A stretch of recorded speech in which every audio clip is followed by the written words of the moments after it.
Ano mas prefer nyo? Yung paggamit ng AI o yung authentic talaga na paggawa ng mga vlogs?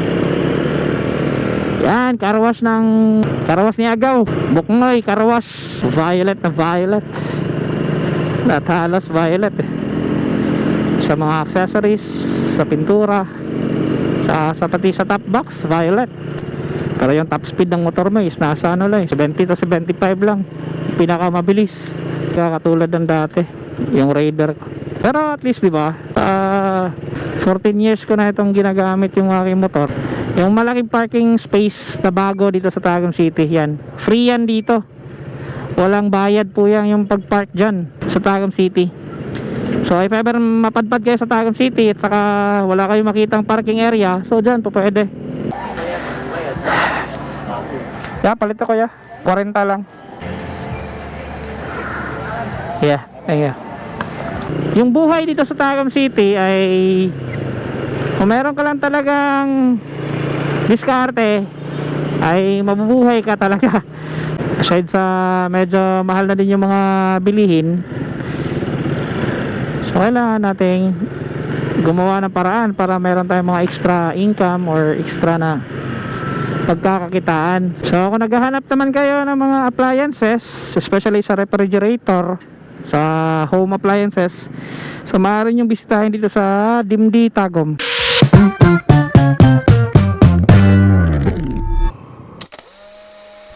Yun, pag-usapan natin sa araw na ito. Ano bang mas importante sa inyo? Yung paggamit ng AI o hindi paggamit ng AI sa mga ginagawa nyong vlogs? So, ano mas prefer nyo?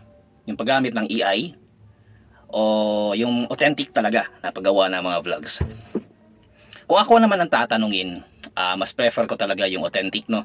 Yung ikaw mismo ang gumagawa ng mga videos mo, ikaw mismo ang nagsasalita, ikaw mismo ang karakter, hindi yung iba yung boses na nagsasalita. So yun ang prefer ko. So sa inyo, anong mas gusto nyong gawin sa mga pinagagawa nyong mga videos dyan? We all know na yung mga AI ay napaka-importante nowadays, especially sa mga tao, no? Yung mga vlogger or yung mga gumagawa ng mga videos na ayaw makita yung kanilang mga mukha, or yung mga creative na mga content creator doing such educational videos using AI. So maganda din yun kasi patok na patok po yun ngayon sa mga educational videos, especially para sa mga bata or para sa mga matatanda din, yung mga meron kayong makukuha mga idea sa kanilang mga ginagawang mga videos. So goods din yun. Pero para sa akin kasi, mas comfortable ako gumawa ng mga videos na pro, at ako mismo yung nagsasalita, ako mismo yung karakter at walang iba. So hindi ko naman sinasabi na hindi maganda gumamit ng AI, huwag kayong gumamit ng AI. Pero kung pag-usapan natin, kung dito naman sa pag-YouTube, ingat-ingat kasi si YouTube, ang sistema kasi ni YouTube is medyo stricto siya when it comes sa paggamit ng AI videos o AI na mga tools sa paggawa ng mga videos. Kaya marami yung mga content creator or mga YouTuber na di-demonetize dahil dyan. Kasi nga, na-detect ni YouTube na yung parang walang sense yung mga ginagawa nila mga videos na AI. Kumbaga, mahirap din i-point out, mahirap din i-prove sa sarili once na demonetize ka dahil sa ginagamit mo mga tools ay AI at hindi authentic yung mga videos na ginagawa mo. So mahirap yun i-prove na, kumbaga, i-prove sa sarili na sa'yo yung video. Kasi AI nga, di ba? So maraming gumagamit ng ganyan. So medyo stricto si YouTube when it comes sa paggamit ng AI, kaya doble ingat tayo, no? So yun, para sa akin, hindi ko naman dinidiscourage yung iba kasi marami talagang kumikita. Marami yung mga content creator na talagang malalaki yung kinikita when it comes sa paggamit ng mga AI tools, di ba? So ako hindi ako magaling doon, at hindi rin ako fan sa paggamit ng mga ganun. Sa ngayon, siguro, baka someday, di ba? So kung if ever sa aking sarili, kung gagamit man ako ng AI tool or gagamit mo ako ng mga content using AI tools, siguro gagawa din ako ibang YouTube channel, hindi dito. Kasi sa YouTube channel ko na ito na Rod Chris Bisdak is gusto ko authentic. Yung ako mismo ang nagsasalita, ako mismo ang gumagawa ng mga videos. So yun.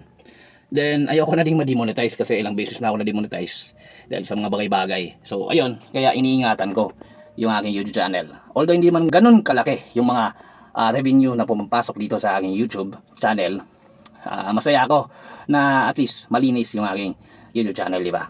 So, yun lang ang maiko-comment ko kasi merong nag-ask sa akin kung ano mas prefer kong gawin, yung gumamit ng AI tools sa lahat ng mga videos na ginagawa ko, or ako mismo, authentic yung mga ginagawa nating mga videos. So, yun ang sagot ko.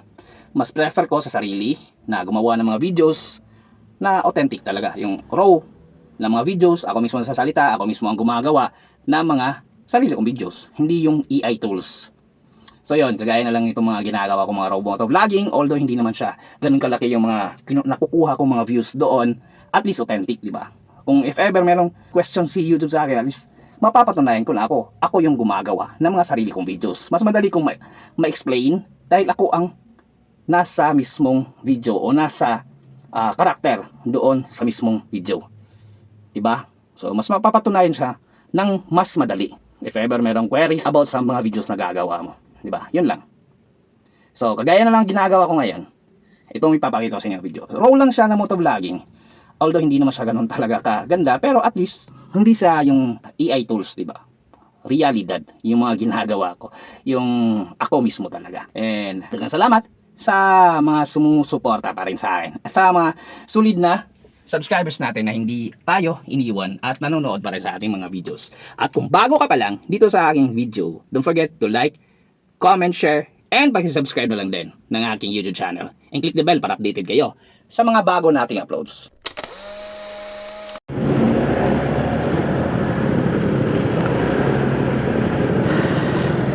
Oops. Let's go. Medyo masakit yung sa upuan ko.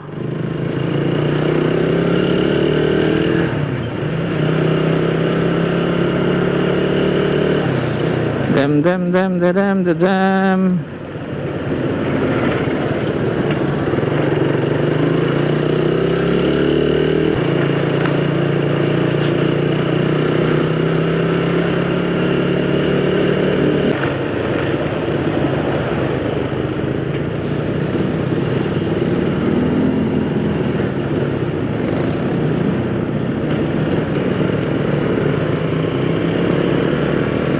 Yan, karwas ni Agaw. Buknoy karwas. Tama ba? Buknoy karwas. So shoutout sa Buknoy karwas. So nag-request pala yun sana i-vlog ko yun eh. Hindi ako nagkakaroon ng time na may vlog yung kanyang karwas. Pasensya Gaw. Tayo ko nakakalimutan. Yeah, video busy.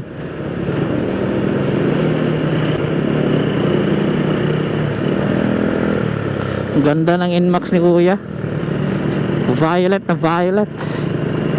Lahat halos violet eh. Sa mga accessories, sa pintura, sa pati sa top box, violet. Idol na idol ni Kuya yung violet.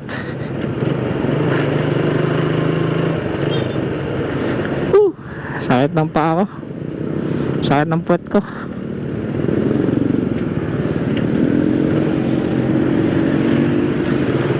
Ang haba ng biyahe dahil nga sa hindi ako makabuelo.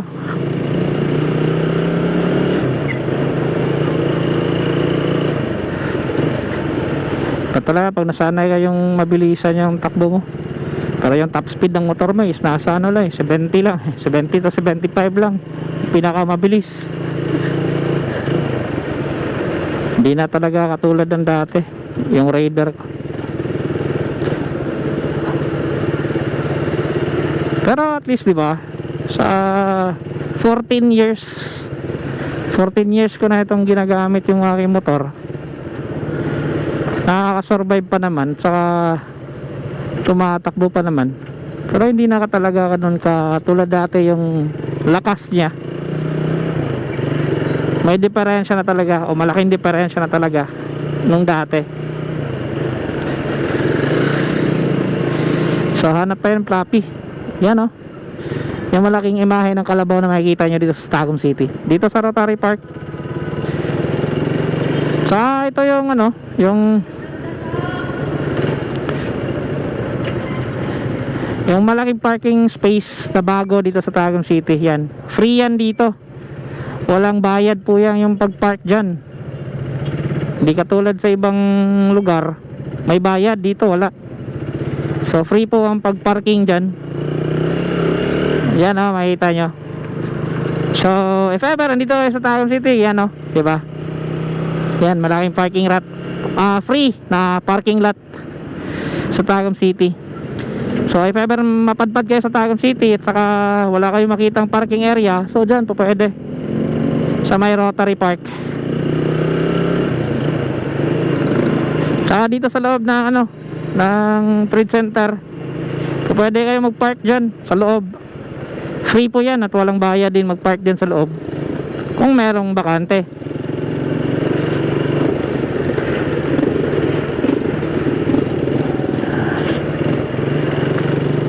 Although hindi naman ganun ka stricto yung Tacom sa pag-park na kahit saan,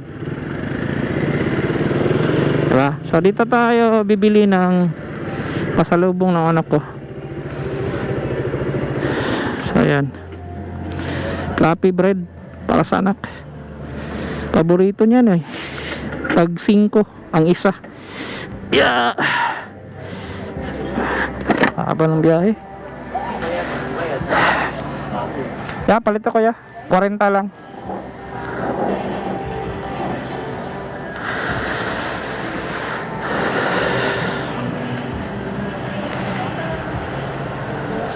Ah, 50 na lang ya.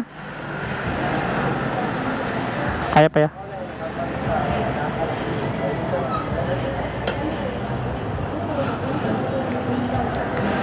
Okay.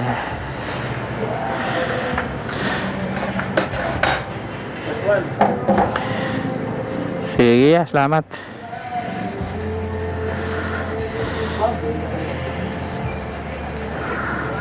Yeah, thank you.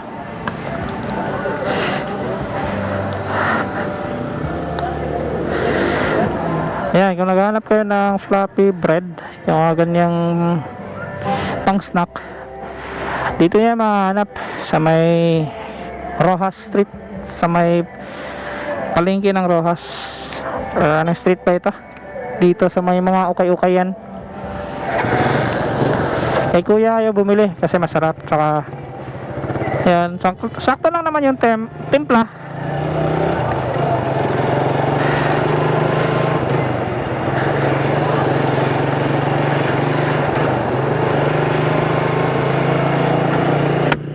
Yung buhay dito sa Tacom City ay kung meron ka lang talagang diskarte ay mabubuhay ka talaga.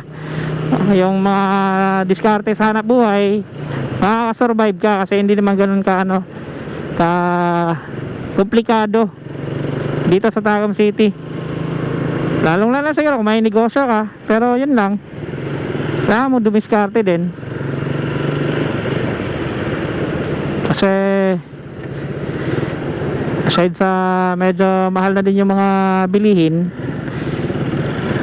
so kailangan nating gumawa ng paraan para meron tayong mga extra income or extra na pagkakakitaan. Yan, dito na ako sa Dimdi Tacom, sa pinagtatrabahuan ng asawa ko. Sa yung anak ko andito kasi iniiwan ko lang eh. Yun o. So kung naghahanap naman kayo ng mga appliances, especially sa refrigerator, sa home appliances, so maaari nyo bisitahin dito sa Dimdi Tacom. At hanapin nyo lang po yung aking asawa, kasi siya po ang receptionist at saka mag-i-entertain sa inyo dito kung meron kayong kailangan ng mga appliances, aircon, refrigerator, yung mga ganyan, gas range, saka iba-iba mga appliances. So yan lang. So dyan na side, ingat kayo sa pag right turn, lalong na kung stop kasi maraming mga nagra right turn. Pagdating dito merong mga nanguhuli, huli ka. So ganyan dito sa Tacom City, marami nanguhuli dyan sa kabila kasi marami din pasaway na nagra right turn, which is hindi dapat pag right turn kapag stop. So yan lang mga amiga. Peace out.